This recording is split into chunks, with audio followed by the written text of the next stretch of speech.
So I will say it started at 14 when I got pregnant. So as a young girl, I was a tomboy. I loved to be outside and play.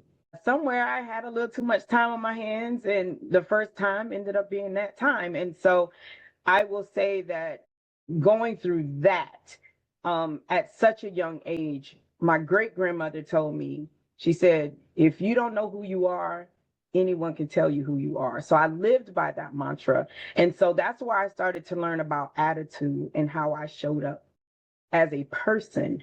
And I always was a loving person, always. Like, even as a kid, people always talked about how sweet I was, how loving I was.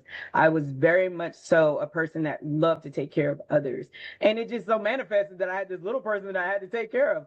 And so I wanted to be a woman that my daughter could look up to. And so I was very intentional about the movements that I did. I didn't cuss. I didn't hang out, in front of her. I didn't drink in front of her. I never smoked.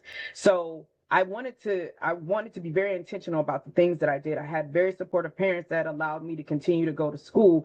And so we had the agreement. I went to school, kept my nose clean, got good grades. I got to play sports. I did all the things, but I was a mother first.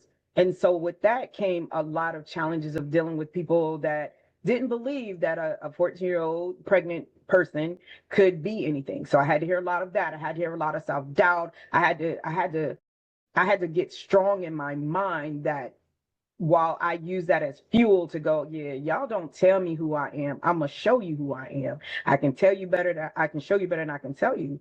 And so that was the mindset that started it.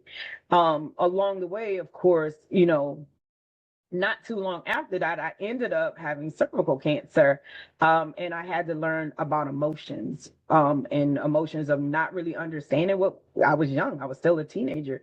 And I was told that I needed to have a hysterectomy. And I was like, I don't want to do that because at some point I do want to have a family and I want to have I want to have children. And so I chose not to. So I went through a lot of physical pain. And that even messed with my mental because I was in so much pain that I couldn't live the life I wanted to live. Like I was in constant pain. And so it would mess with my mental because my body wasn't my own. It was whatever it was going to do. And so I went through that for quite a bit of time. And depression set in because I couldn't move around the way I wanted to. And then knowing that my menstrual was coming and it was going to be painful. And so that started to mess with my mental. Luckily, my son's father that I was with at the time, he was actually supportive and understanding that I would go through those dynamics. And so he would, help my daughter with her homework. So support is a big thing when you're going through a chronic illness. While they were able to remove the cancer, they weren't able to save me from the pain because she told me I was going to go through this. And so she was right. And I ended up having a hysterectomy at 28 years old. I went through another series of duress. And that became more physical and mental because now I don't feel as a whole woman because I don't have a uterus. And so me and my son's father split, and now I can't have any kids. And so I'm like, would any man ever want me? Because I can't give him children. And I was young, I was 28 years old. And so I always have been a person that I love. And I think that we were built for pairs. And so I knew at some point I would want to have a long enduring relationship again, but how would that look? And so I went through another depression of not feeling like a whole woman. Been through a couple of abusive relationships even prior to all of this. So it's just been this journey that I have been on to really provide myself a way of making it through this life on this planet.